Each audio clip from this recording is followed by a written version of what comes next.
I'd like to say something about the collaborative process that is such a core to the work that I've done.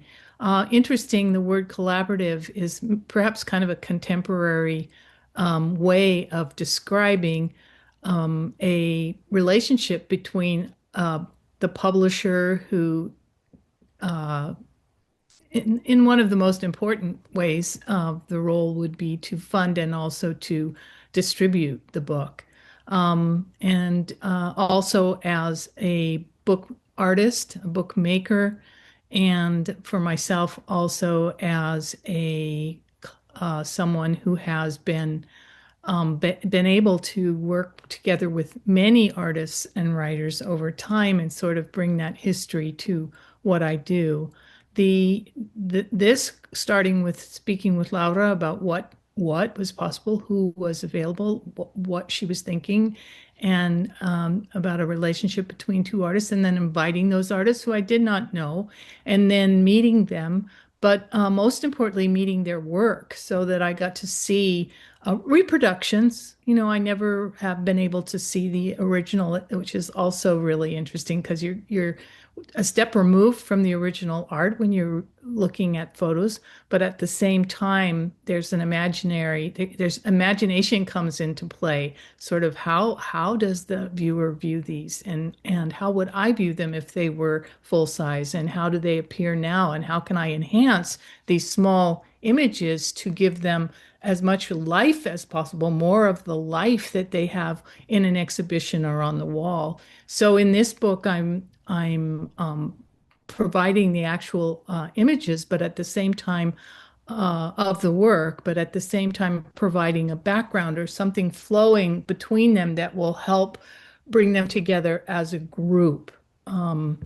So in the case of Celia's work, I was bringing elements of the works, enlarging them, playing with them, matching them up, working with color fields, very atmospheric, that carried these works through. I also had suggested that they provide a poem, and as it was, they each provided a poem that they had written. So that again personalized this, not just a showing, because here we are in the book. We have word, we have image, we can combine the two.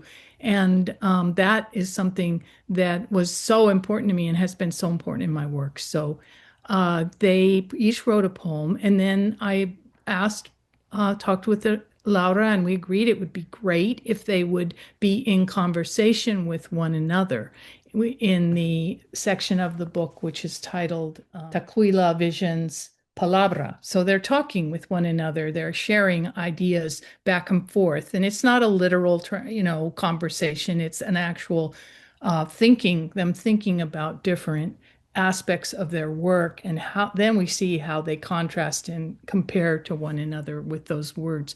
So that was a suggestion that I brought to it from my history with working with artists and writers in the book form.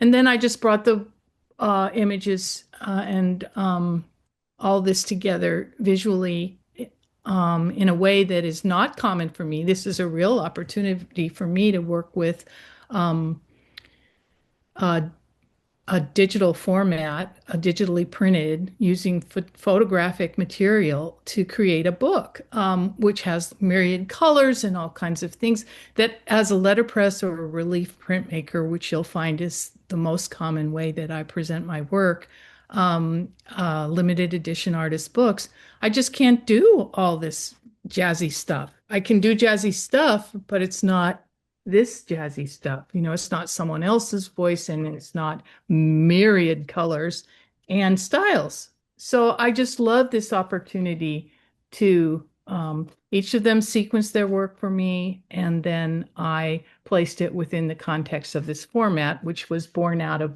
the earlier book, Venus Envy, and before that, Califas, An Ancestral Journey, El Viaje Ancestral. So this is the result of our working closely together and coming up with something that's very unusual. This book format is very unusual, and it needs to be noted that I think it's super viable. I mean, it's just a beautiful way to present work, but there's a lot of handwork involved in stringing together these 5 panels. And then there's a lot. It's an elaborate design process. So we don't see a lot of these on the shelves. You don't see them in the bookstores. You don't see them commonly around us. But as the book passes out of being a functional object, the phone book, the encyclopedia, in every context, there'd be a book, a reference, or literary. This is beyond those times. We're not seeing books in the same way, and we're taking the book from a functional object into a beautiful object that you would want to have near you, and that can bring art. So important to me that it's commercially printed, and this art can come into the hands of individuals in their homes, and they can live with it because this is what art is intended to be, something you live with every day.